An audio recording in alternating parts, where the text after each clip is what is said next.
Lecture 2, State of Matter. Matter may exist in three different physical states or forms. The first one are solids, are substances that have definite shape and definite volume. Example, stones, iron, copper. The state of matter continues. 2. Liquids are substances that have a definite volume but have indefinite shape. It takes the shape of their containers.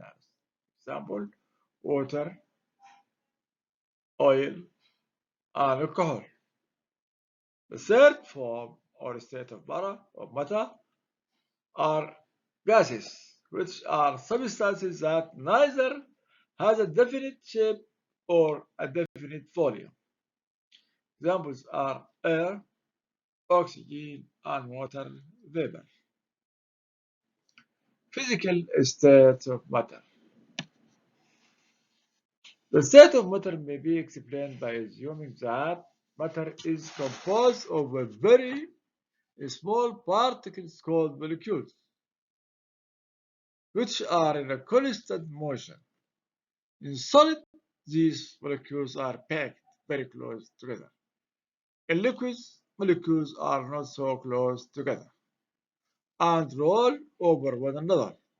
In gases, the molecules are widely separated and uniformly distributed through the container. Kind of matter. Matter may be classified as elements, compounds, and mixture. A. Elements.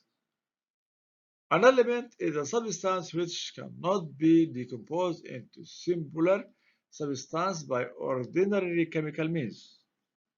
Elements are usually classified as metals and non-metals.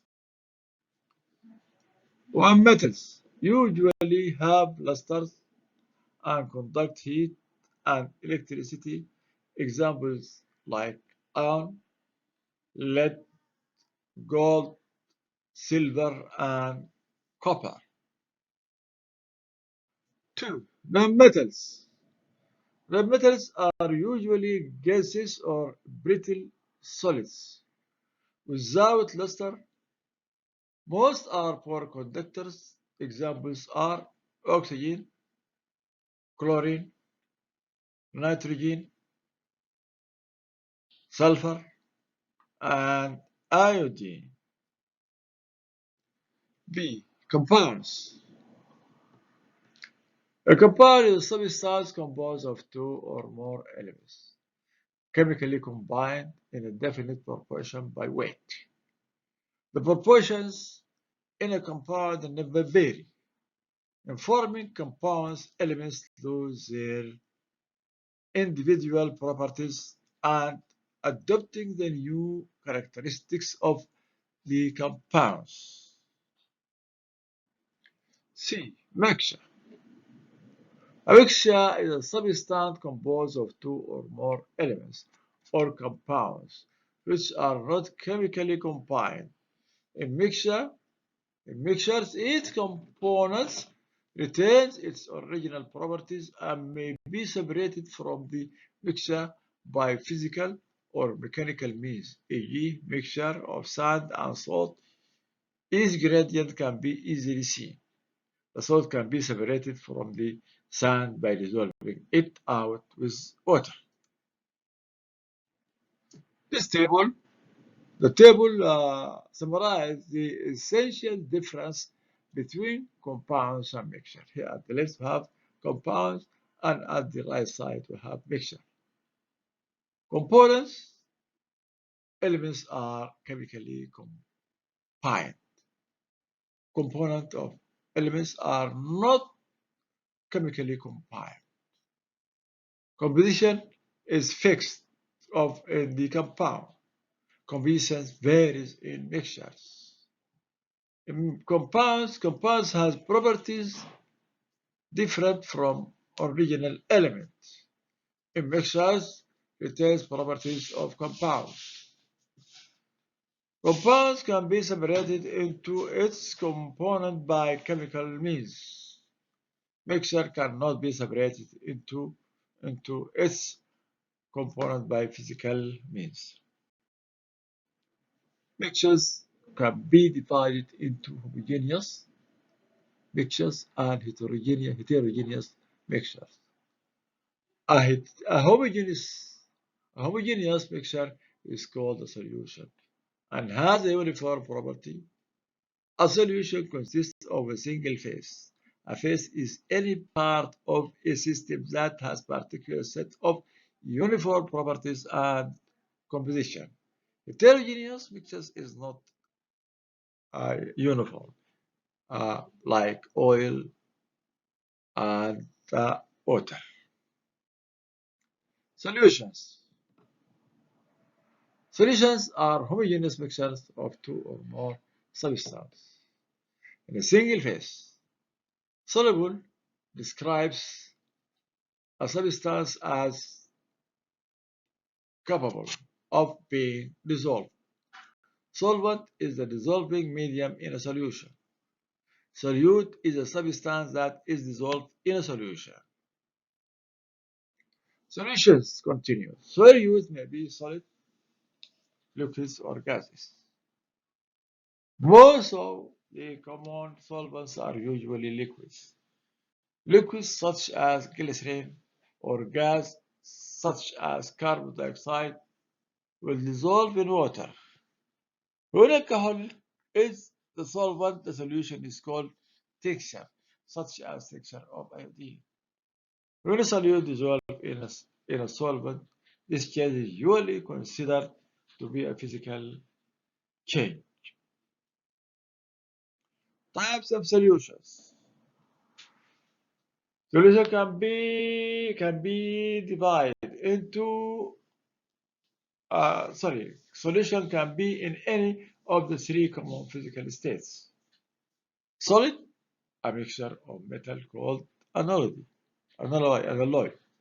Liquids, salt, sugar, water, alcohol, and gas, the atmosphere. Time solutions according to the amount of solute. We can divide solutions into the following types. A saturated solution contains the maximum amount of dissolved solute. An unsaturated solution contains less than the maximum amount of dissolved solute. A supersaturated solution contains more dissolved solute than a saturated solution. Physical and chemical properties. This is another way of classifying properties. A physical property is one that can be observed without changing the chemical makeup of a substance. An example is melting point. For instance, water, ice melts at 0 degrees centigrade. Physical properties include state, color, odor, taste, density, and solubility, breaking of glass, dissolving of salt. Chemical property. A chemical property is the tendency of a substance to undergo a particular chemical reaction. For instance, a chemical property of water is that it reacts violently with sodium to give gaseous hydrogen and sodium hydroxide. A physical change does not alter the chemical makeup of matter. Chemical change. A chemical change is a change that produces a substance. A chemical change is therefore a changing in the composition, e.g., rusting of iron, burning of fuel, decaying of food. Chemical changes are accompanied by absorption or liberation of energy in the form of heat or light. A physical change is a change in formal states without a change in composition. A chemical change is one which a substance loses the property by which we can recognize it and produces a new substance. We may now summarize the characteristics of chemical and physical change in the following table. You have this table comparison between physical and chemical change. On the left hand, we have physical change. On the right hand, we chemical change. The first row, physical change produces no new kind of matter. Chemical change always produces new kind of matter. Physical change is generally reversible. Chemical change is generally not easily reversible. Physical change is not accompanied by great heat change, except latent heat effects. Chemical change is usually accompanied by considerable heat change. Physical change produces no change of mass. Example, all cases of melting of a solid to liquid or the reverse. Chemical change produces individual substances whose masses are different from those of the original individual substance. Example, burning of any substance in air. In physical change, we have examples, all cases of the melting of solid to liquid or reverse. All cases of vaporization of a liquid or a reverse. Examples, burning of any substance in air. This is in the chemical change. Physical change, an example, magnetization of iron, the heating of metal whereby electricity. All these are physical change. Rusting of iron, the chemical change, thawing of lime, explosion of coal gas, or hydrogen with air. Those changes are all chemical changes.